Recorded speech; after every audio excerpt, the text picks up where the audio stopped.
756 है। 63.33% से अधिक लोग उपचार के बाद स्वस्थ हो चुके हैं।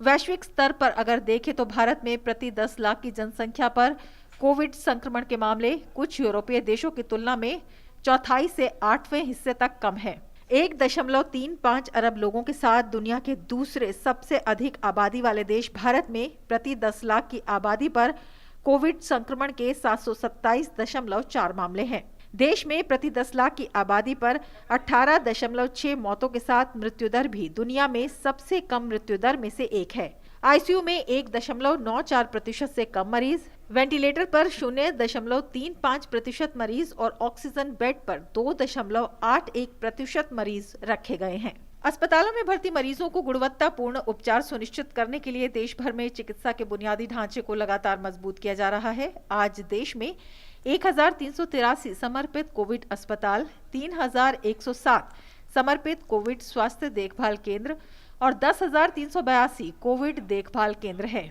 उधर राज्यों की बात करें तो लगातार केंद्र के सहयोग से तमाम निर्देश कड़ाई से लागू करने के साथ साथ स्वास्थ्य के ढांचे के साथ टेस्टिंग को भी लगातार बढ़ाया जा रहा है। अरुणाचल प्रदेश में टेस्टिंग को तेज करने के लिए 10 रैपिड रिस्पांस टीम बनाई गई है। राजधानी ईटानगर में लॉकडाउन 20 जुलाई की सुबह तक जारी है। वहीं ओडिशा सरकार ने राज्य के कुछ हिस्सों में 14 दिनों के पूर्ण लॉकडाउन की घोषणा की है। संक्रमण से सबसे ज्यादा प्रभावित खोर्धा, कटक, जाजपुर जिलों में राउरकेला नगर निगम क्षेत्र में 31 जुलाई की मध्य रात्रि तक पूर्ण लॉकडाउन लागू रहेगा। इस दौरान सभी दुकानें, दफ्तर और संस्थान बंद रहेंगे और लोगों के आने जाने पर प्रतिबंध रहेगा। लॉकडाउन के दौरान दवा, सब्जी, किराने का सामान और दूध बेचने वाली दुकानें सुबह 6 से 1 बजे के बीच खुली रहेंगी। गोवा में 3 दिन का पूर्ण लॉकडाउन लागू हो गया है। इस दौरान आवश्यक सेवाओं को छोड़कर तकरीबन सभी प्रतिष्ठान बंद रहेंगे। गोवा में 10 अगस्त तक रात 8 बजे से सुबह 6 बजे तक जनता कर्फ्यू भी जारी है। उत्तराखंड में कोरोना वायरस संक्रमण के बढ़ रहे मामलों को देखते हुए प्रदेश में सप्ताहांत में शनिवार और रविवार को पूर्ण लॉकडाउन का ऐलान किया गया है। उधर कर्नाटक में 21 जुलाई को खत्म हो रहे लॉकडाउन को आगे नहीं बढ़ाया जाएगा। मुख्यमंत्री बीएस येदियुरप्पा ने चिकित्सा सुविधाओं का जायजा लिया और वरिष्ठ मंत्रियों और अधिकारियों के साथ एक बैठक भी की, जिसमें स्वास्थ्य सुविधाओं की समीक्षा की गई। There is no further extension of lockdown. Already we take an opinion from the expert who is handling the COVID. So their opinion is 1 week, and we will put every college we will put the nodal officer from the government of Karnataka. They will go and check how many beds, how many patients is there, how many COVID, how many non-COVID, everything will every day monitor.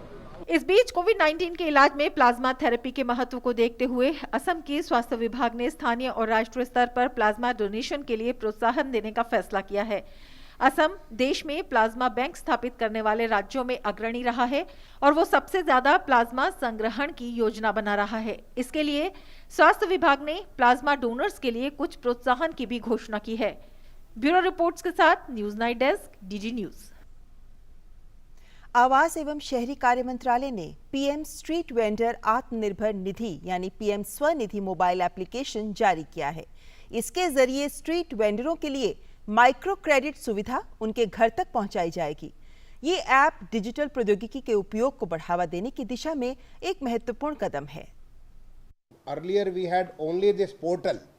We only had the web portal for administering the complete PM Swanidhi. Now we have this it's a mobile application, and that is going to make things much more simpler. Just with a mobile phone, a smartphone, anybody can be admitted for the PM Swanidhi scheme. सरकार ने आत्मनिर्भर Bharat app innovation challenge के तहत प्रविष्टियां देने की समय सीमा बढ़ाकर 26 जुलाई कर दी है।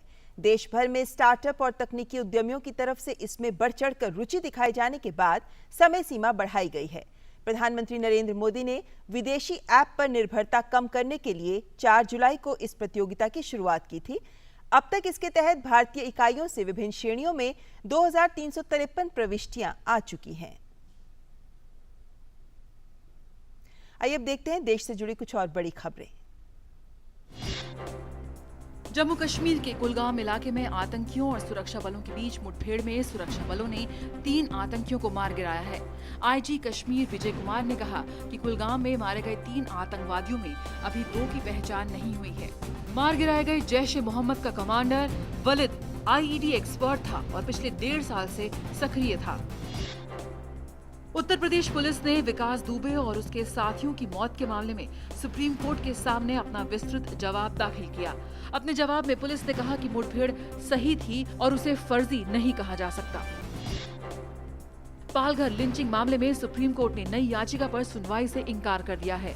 सुप्रीम कोर्ट ने कहा कि वह पहले की एक याचिका पर संज्ञान ले चुका है। ऐसे में एक के बाद एक याचिकाओं को बढ़ाकर सुनवाई करने का कोई सवाल नहीं उठता। नीति आयोग के सीईओ अमिताभ कांत ने वाराणसी के सेवापुरी का दौरा किया। उन्होंने कई विभाग के अधिकारियों के साथ बैठक की और सेवापुरी को मॉडल ब्लॉक बनाने पर चर्चा की। पश्चिम बंगाल के बीरभूम में राज्यपाल जगदीप धनखड़ ने भारत चीन के बीच हुई झड़प में जान गंवाने वाले जवान राजेश ओरंग के परिवार से मुलाकात की। भोपाल में विधानसभा में सर्वदलीय बैठक होने के बाद 20 जुलाई से शुरू होने वाला मध्य प्रदेश विधानसभा का मानसून सत्र रद्द कर दिया गया है।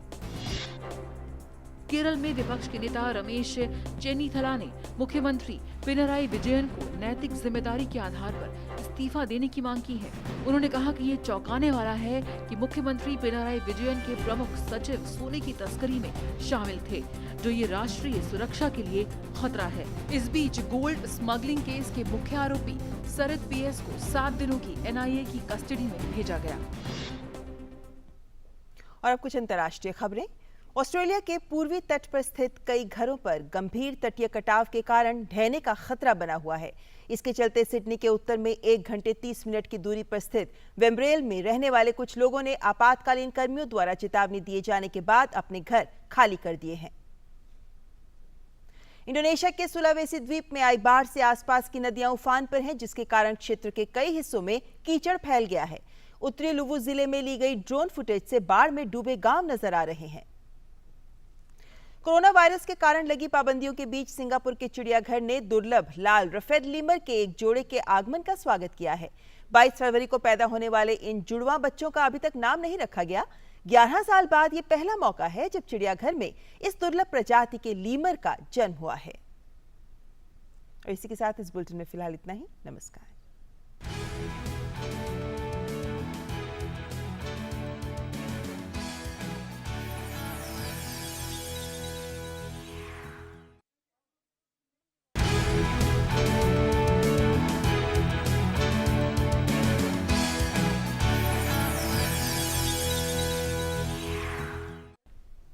Namaskar and welcome to Newsnight. I'm Mark Lynn. Let's begin with the headlines. Prime Minister Narendra Modi delivers the keynote address virtually at the high-level segment of the United Nations Economic and Social Council and assures that India's deep commitment to maintaining global harmony and preserving nature's balance continues and asserts that India will play its role in full support of UN's agenda as a member of UNSC.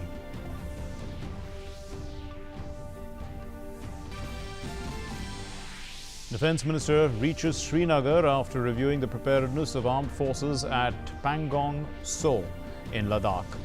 Assures that not 1 inch of our land can be taken by any power in the world. Praises troops for not only protecting borders but also being the pride of 130 crore Indians.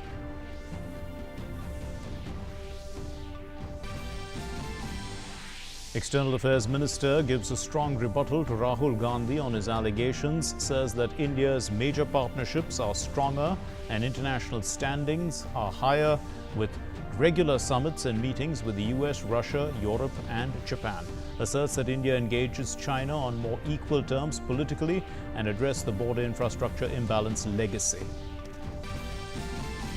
Pakistan continues with its nefarious plans to support and promote terrorism in Jammu and Kashmir. 3 Jaish-e-Mohammed terrorists, including a Pakistani national, killed in an encounter with security forces in Kulgam.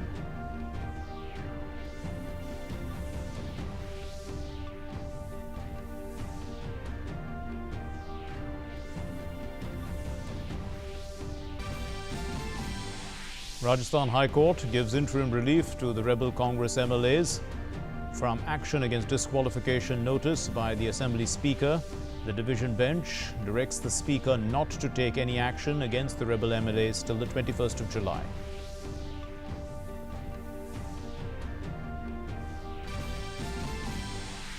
Government launches mobile app of PM Street Vendors Atmanirbhar Nidhi to bring microcredit facility for street vendors at their doorsteps. The app to improve the scheme implementation and promote paperless digital facilities.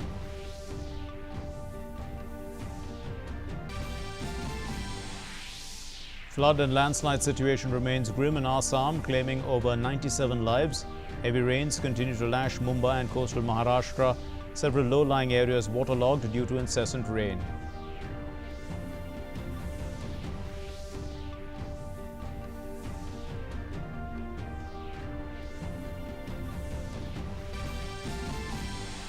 And COVID recovery rate rises to over 63% with over 6.35 lakh recoveries. Active cases stand at 3.4 lakhs and over 25,000 fatalities. Several states, including Goa and parts of Odisha, impose lockdown to curb the spread of the virus. Uttarakhand government decides to impose weekend lockdowns. Our top story, Prime Minister Narendra Modi has called for UN reforms, stressing that the time is ripe to assess the United Nations' role and also its relevance in today's world, and also to shape a better future for it. Addressing a virtual keynote address at this year's high-level segment of the UN Economic and Social Council, the session of the United Nations, the Prime Minister said that a lot has changed since the formation of the UN after World War II, and expectations from the UN have grown. And he assured that with its deep commitment to maintaining global harmony and to preserving nature's balance, India will play its role in full support of the UN's agenda as a member of the UNSC. Prime Minister Narendra Modi delivered a virtual keynote address at this year's high-level segment of the United Nations Economic and Social Council session of the UN. The annual high-level segment convenes a diverse group of high-level representatives from the government, the private sector, civil society, and academia. The theme of this year's high-level segment is multilateralism after COVID-19. What kind of UN do we need at the 75th anniversary? Prime Minister called for long-awaited UN reforms, adding that multilateralism needs to represent realities of a contemporary world. India firmly believes that the path to achieve sustainable peace and prosperity is through multilateralism. As children of planet Earth, we must join hands to address our common challenges and achieve our common goals. However, multilateralism needs to represent the reality of the contemporary world. Only reform multilateralism with a reform United Nations as its center can meet the aspirations of humanity. Set against the changing international environment and the COVID-19 pandemic, PM said, as the furies of World War II eventually lead to the emergence of United Nations, the battle against COVID-19 provides an opportunity for reforms and rebirth of the world body. While celebrating 75th years of the United Nations, let us pledge to reform the global multilateral system to enhance its relevance, to improve its effectiveness, and to make it the basis of a new type of human-centric globalization. The United Nations was originally born for the furies of the Second World War. Today, the fury of pandemic provides the context for its rebirth and reform. Let us not lose this chance. Talking about India's association with the UN, PM reminded that from the very beginning, India has supported UN development works and ECOSOC. He also recalled India's role as the holder of the inaugural presidency of ECOSOC, adding that Sir Ramaswamy Mudaliar, an Indian, was its first president. Prime Minister also laid emphasis on the fight against COVID-19. He added that though it has tested resilience of all nations, in India it has been made into a people's movement, with government pledging $300 billion to revive the economy. The COVID-19 pandemic has severely tested the resilience of all nations. In India, we have tried to make the fight against the pandemic a people's movement by combining the efforts of government and civil society. We have given the highest priority to reach benefits to poor households. We have announced a package of more than $300 billion. It will bring the economy back on track, build modern infrastructure, and put in place a technology-driven system. We have put forward a vision of Atmanirbhar Bharat, a self-reliant and resilient India integrated with the global economy. PM also mentioned India's unwavering commitment towards planet Earth, listing India's impressive achievements and efforts towards the same. While marching forward on the path of development, we are not forgetting our responsibility towards our planet. Over the past few years, we have reduced 38 million tons of carbon emissions annually. This was achieved by electrifying our villages, providing clean cooking fuel to 80 million poor households, and introduction of energy efficient measures. We have set a target to install 450 gigawatt of renewable energy and restore 26 million hectares of degraded land by 2030. Prime Minister Modi listed India's efforts to ensure 100% sanitation coverage, women's empowerment by ensuring gender parity, financial empowerment through various schemes, food security and housing for all by 2022.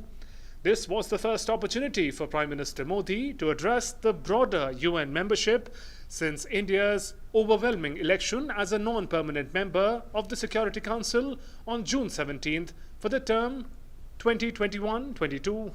Bureau Report, DD India. And Defence Minister Rajnath Singh on Friday witnessed a military drill involving a fleet of attack helicopters, tanks, infantry combat vehicles and ground commandos at a high-altitude forward base in Ladakh.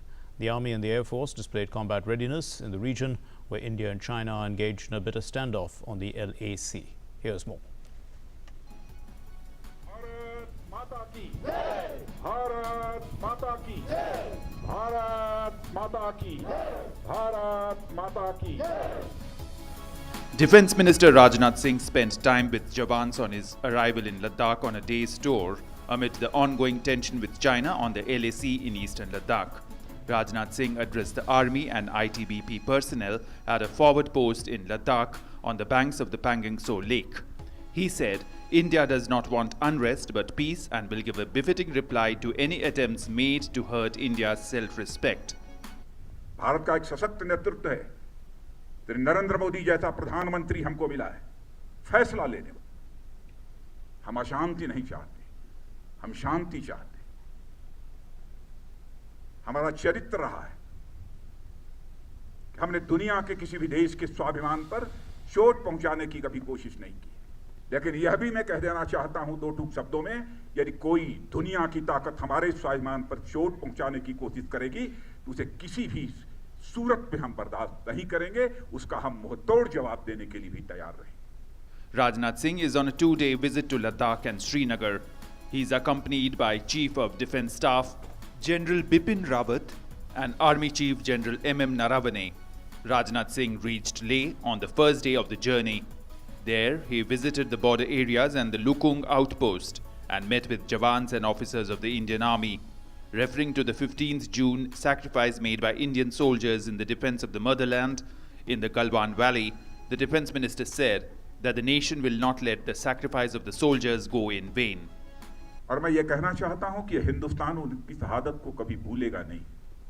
हमारे प्रधानमंत्री जी ने भी आकर दो टूक शब्दों ने कहा है कि उनकी वह शहादत, उनका वह बलिदान किसी भी सूरत में व्यर्थ नहीं जाएगा। मैं कह सकता हूं कि आप लोगों ने केवल भारत की सीमा की सुरक्षा नहीं की है, बल्कि भारत के 130 करोड़ भारतवासियों के सम्मान की आपने सुरक्षा की। Defense Minister made it clear that India is not a weak country and no power on earth can take an inch of Indian land. Rajnath Singh said that talks are on to restore status quo ante in eastern Ladakh and hoped that they would reach fruition at the earliest, though he cautioned about the adversary's unpredictability. इस समय सीमा के विवाद को सुलझाने के लिए बातचीत का दौर चल रहा है।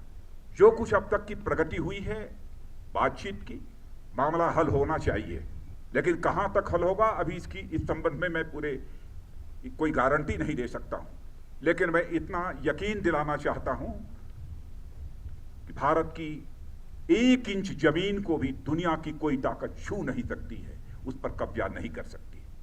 During his visit to Ladakh, the defense minister witnessed high-altitude military exercises involving commandos, tanks and helicopters of the Army and Air Force.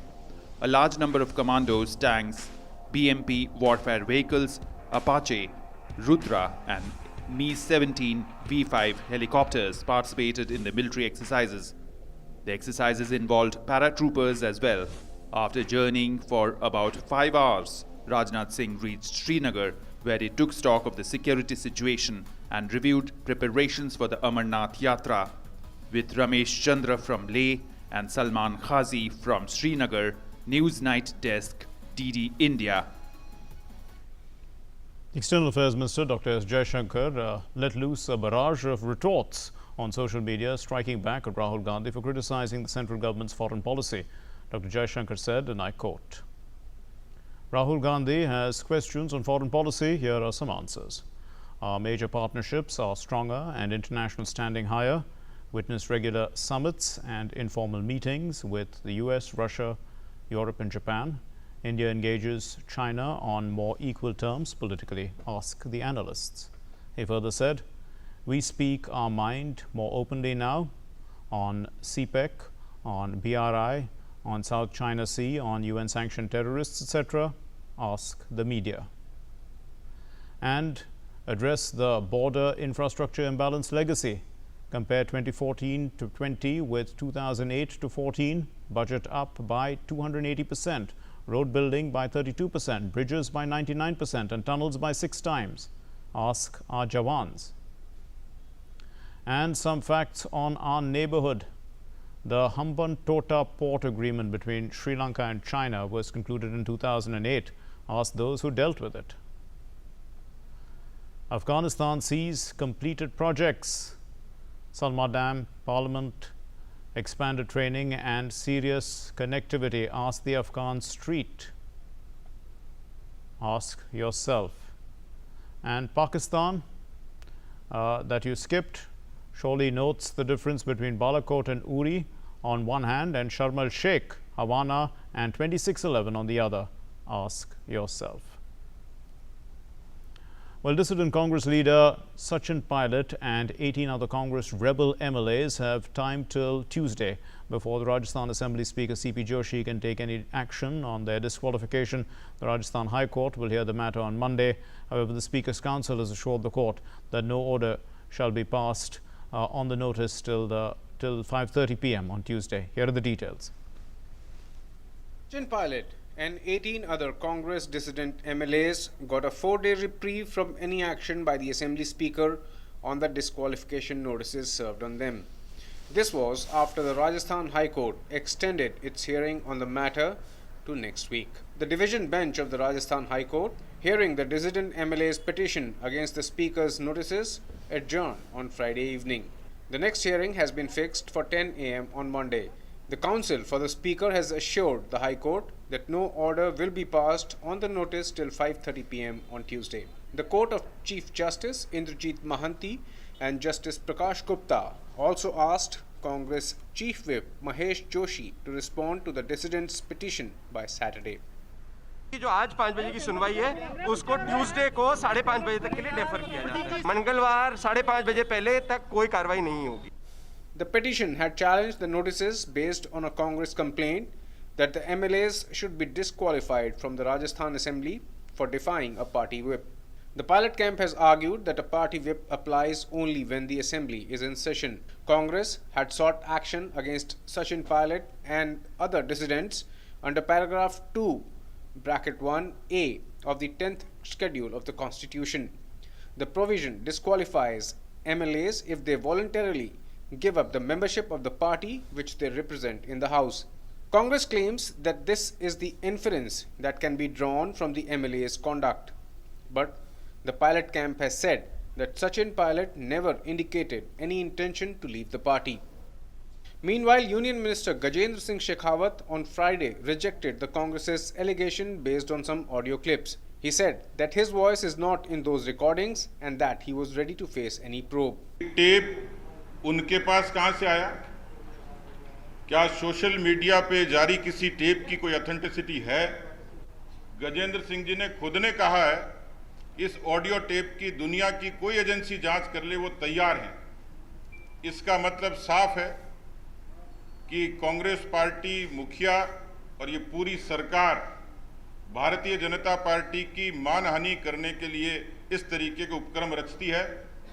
Sachin Pilot was sacked as Deputy Chief Minister of Rajasthan and the President of the state unit of the party after he rebelled against Rajasthan Chief Minister Ashok Gehlot. With inputs from Jaipur Bureau, News 9 Desk, DD India. Enthusiastic response has led the central government to extend the last date of submission of the entries for the Atmanirbhar App Innovation Challenge to the 26th of July. The challenge was launched by Prime Minister Narendra Modi on the 4th of this month, and the previous last date for submission of entries was the 18th of July, Saturday. The challenge is hosted on the Innovate portal of MyGov, and to participate you can log in to innovate.mygov.in/app challenge. And the Electronics and IT Ministry has said that so far 2,353 entries have been received across 8 identified categories, including 1,496 from individuals and 857 from organizations and companies. Amongst those received from individuals, around 788 applications are ready to use, and the remaining 708 are under development. For the apps submitted by organizations, 636 apps have already been deployed, and the remaining 221 are under development. Around 100 of these apps have more than 100,000 downloads. The applicants are from all over the country, including remote and small towns, indicating a wide pool of untapped talent in app development. And on programming note, you can tune in to DD News at 3:30 p.m. on Saturday and DD India at 8 p.m. to watch our new show, India Ideas, where you can find out all about the Atmanirbhar Bharat App Innovation Challenge. Take a look. When the government says that yes, we are supporting the startup, it's not just a statement of intent. Is that yes, we believe in the capability of the startups to build a VC challenge that can meet the requirements of Government of India. We are willing to sign a contract with them to offer the solution to us. NASSCOM did a survey of the startup ecosystem a few months back. We continue to go back to our startups to see how they're doing, and I'm very happy that more than 50% of them have successfully pivoted. The real value will be the leaderboards that will come up, and these leaderboards will give an indication to the people that these are apps which have been tried and tested by industry experts, and people can use them without any risk of loss of data.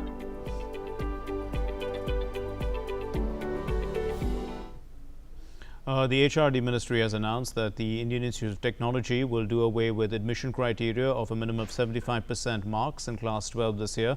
The candidates clearing the JEE Advanced will be eligible for admission to IITs irrespective of Class 12 marks.